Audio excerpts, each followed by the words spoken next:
আজকে আমি চিংড়ি মাছ দিয়ে শাক ঘন্ট করব। তার জন্য প্রথমে চিংড়ি মাছ হলুদ লবণ দিয়ে মেখে নেব।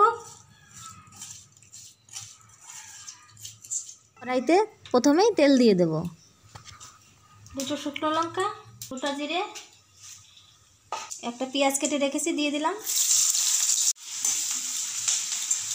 এবার কিছুটা লঙ্কা কেটে রেখেছিলাম দিয়ে দিলাম।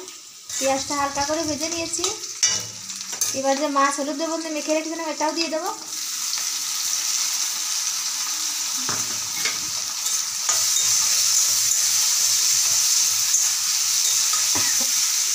হালকা করে ভেজে নেবো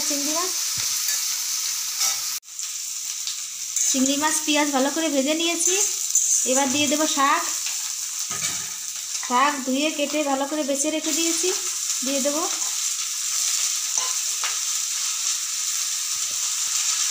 দিয়ে দেবো লবণ, হলুদ গুঁড়ো, আর কোনো মশলা দেবো না। আমি লবণ আর হলুদ গুঁড়ো দিয়ে বানাবো শাকের ঘন্ট।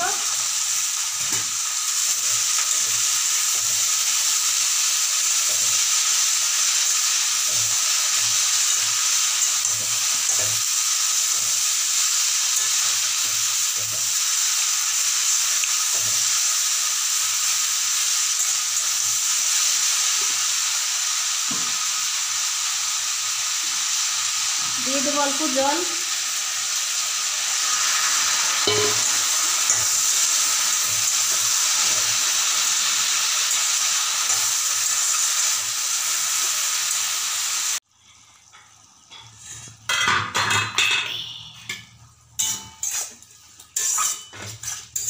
শাকটা সুন্দর সিদ্ধ হয়ে গেছে। আমি একটু ময়দা গুলিয়ে রেখেছিলাম, ময়দাটা এখন দিয়ে দেবো।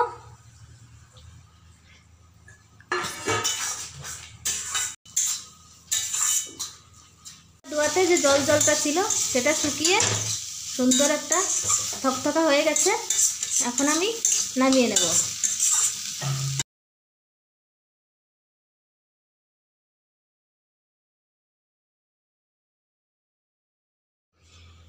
রেডি হয়ে গেল আমার চিংড়ি দিয়ে শাকের ঘন্ট।